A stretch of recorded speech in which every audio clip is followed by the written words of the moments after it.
లేకపోతే నిన్ను డిస్మిస్ చేయమంటారా అని అడిగితే అతని మీద చాలా హారిబుల్ అభియోగాలు, అతను మ్యాజిస్ట్రేట్గా ఉండగా ఒకరికి అనుకూలంగా తీర్పిచ్చిన తర్వాత ఆ తర్వాత అతను లాయర్ అయిన తర్వాత ఎవరికైతే అనుకూలంగా తీర్పిచ్చాడో ఆ లేడీ తరపున కోర్టులో వాదిస్తే అవతల వాళ్ళు వచ్చి ఇతని మీద కంప్లైంట్ ఇచ్చారు. అది ఈజ్ నాన్ ప్రాక్టీసింగ్ అడ్వకేట్ అని ఇంకా అక్కడ రిజిస్టర్లో ఉంది.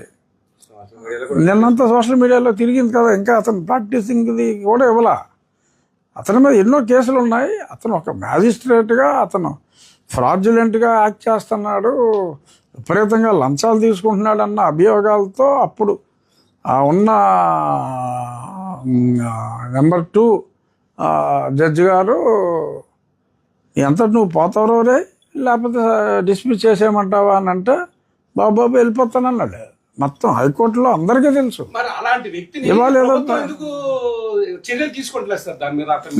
ఏమో కొంతమంది టీవీ ఛానల్స్ కూడా తెలియక మరి గతంలో ఇచ్చిన బిల్డప్లుగా ఏంటో ఏదో హైకోర్టు జడ్జి అని కూడా మాట్లాడేస్తున్నారు. ఆఫ్టర్ ఆల్ జస్ట్ మ్యాజిస్ట్రేట్ పరీక్ష పాస్ అయ్యి ఇనిషియల్ డేస్లోనే కరప్షన్ ఛార్జెస్ మీద ఎరా నీ అంతటి నువ్వు పోతావా ఉంటావా అంటే పోతానరా బాబోయ్ అని చెప్పి వెళ్ళిపోయి ఈ ఏదో బిల్డప్లు ఇచ్చుకుంటే గతంలో TV5 ABN సౌజన్యంతో కాస్త పైకి వచ్చి ఇప్పుడు సాక్షివారి సౌజన్యంతో ఓకే ఏదో మేనేజ్ చేసుకుంటున్నాడు.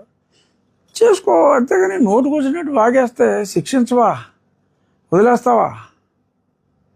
సో ఈ ఏదైతే గుడ్డెద్దు చేలో పడ్డట్టు ఈ మ్యాజిస్ట్రేట్లు అందరూ వ్యవహరిస్తూ ఇది ఓకే అర్నేష్ కుమార్ జడ్జిమెంట్ ప్రకారం 7 సంవత్సరాల లోపు శిక్ష వదిలే అంటే విచారించరా? ఆడ వెనకాల ఉన్న మోటివ్ ఏంటి? ఏమి చూసుకుని ఇలా నోటుకు వచ్చినట్టు వాగాడు? అచ్చోసిన ఆమోతులను వదిలినట్టు ఈ ఆంధ్రప్రదేశ్ ప్రభుత్వంలో ఎవడు పడితే ఆడు ఇష్టం వచ్చినట్టు మాట్లాడితే అచ్చోసిన ఆమోతులాగా వదిలేస్తారా? మళ్ళీ ఇక్కడ కేవీఆర్ అన్నవాడికి బొబ్బిలి కోర్టులో రిమాండ్ ఇచ్చారు. ఈయన ఎందుకు వదిలేస్తారు? ఇక్కడ ఇష్టం వచ్చినట్టు వాగాడనే కదా, సీఎం గారి మీద వాగాడు. అతనికేమో బెయిల్ రాదు, రిమాండ్కి వెళ్ళాడు. డిప్యూటీ సీఎంని తిట్టినోడికి వచ్చేద్దా? రావణన్నవాడికి కనుక రిమాండ్ వేస్తే కనుక తహసీల్దార్ సస్పెండ్ చేస్తానని చెప్పి ఛాలెంజ్ చేస్తున్నాడు. నోటికి వచ్చింది మాట్లాడతా అండి, ఇది కరెక్ట్ కాదు కదా. సో అది దురదృష్టం. మరి ఏపీపీలు వీళ్ళు ఒకసారి ఎఫ్ఐఆర్ బుక్ అయిందంటే దానికి సరే వదిలేరు. వదిలితే ఏం చేయాలి? ఇమీడియట్గా ఛార్జ్షీట్ ఫైల్ చేయాలి. ఛార్జ్షీట్ ఫైల్ చేసి ఆ శిక్ష తొందరగా పడేలా చూడాలి. ఇప్పుడు అసలు మాట్లాడిన దానికి శిక్ష లేకపోలేదు, ఓకే బెయిలు ఇచ్చారనుకోండి, ఇమ్మీడియట్గా ఛార్జ్షీట్ ఫైల్ చేసి దానికి 1 సంవత్సరం 2 సంవత్సరాల్లో శిక్ష ఉంటుంది. ఆ శిక్ష తొందరగా విధించేలాగా చూడాలి, సత్వర న్యాయం జరగాలి.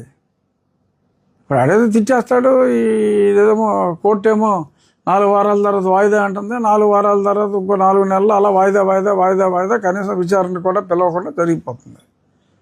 జరిగిపోతే ఇంకా ఆడ తిట్టిన తిట్లన్నీ మేము భర్త కూర్చోవాలా?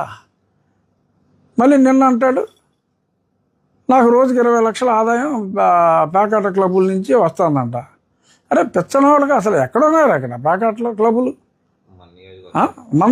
నాది ఉండి నియోజకవర్గం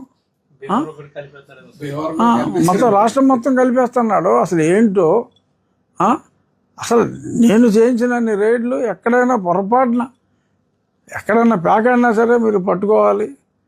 ఈ మాదక ద్రవ్యాలు ఇది పోలీసింగ్ని ఎంత స్ట్రిక్ట్గా నేను ఇంప్లిమెంట్ చేస్తామంటే ఆ నోటుకు వచ్చినట్టు వాగుతున్నాడు. కనీసం కేసు బుక్ చేస్తే ఆడు కోర్టుకు వెళ్తే ప్రతిఘటించడానికి లాయర్ లేడా? మరి ఇదే దాని మీద ఇంతకన్నా తక్కువ తిడితే మరి తమిళనాడులోనేమో అలా జరుగుతుంది, ఇక్కడేమో ఎలా జరుగుతుంది. ఈ తాత్సారం కారణం ఏంటంటారు సార్? అసలు ఓవరాల్గా ప్రభుత్వ అసమర్థత అంటారా అని నేను అనలేను, అనకూడదు కూడా. బట్ డెఫినెట్గా న్యాయ వ్యవస్థ అక్కడ ఈ పీపీలు ఆర్గ్యుమెంట్లు కానీ మరి ఏదైనా సరే అంటే ఐడెంటికల్ కేసు గురించి నేను చెప్తున్నా. అక్కడ హైకోర్టే, మరి ఇక్కడ హైకోర్టే. మరి ఇక్కడ ఆంధ్రాలో మ్యాజిస్ట్రేట్లు బొబ్బిలి మ్యాజిస్ట్రేట్ ఒక రకంగా, కాకినాడ మ్యాజిస్ట్రేట్ ఒక రకంగా, పిఠాపురం మ్యాజిస్ట్రేటు, నిన్న బందర్ మ్యాజిస్ట్రేటు, ఇవాళ మళ్ళీ ఏం మ్యాజిస్ట్రేటు ఎక్కడ తీసుకెళ్లారు అతన్ని, ఏమో ఎక్కడ తీసుకెళ్లారు, మళ్ళీ అక్కడ మ్యాజిస్ట్రేట్ ఏమంటాడు. సో ఇదంతా మరి అయోమయంగా ఉంది. సో ఏదైనా సరే ఓకే, మీకు చేత కాలేదు, పంపించారు బెయిల్ ఇచ్చి, ఛార్జ్షీట్ అయ్యి విచారించడానికి ఏముంది. పబ్లిక్లో మాట్లాడాడు, ఓపెన్గా మాట్లాడాడు, నో అన్నాడు, ఏముంది అందులో. కనీసం 700 మంది 800 మంది ఉన్నారు అక్కడ.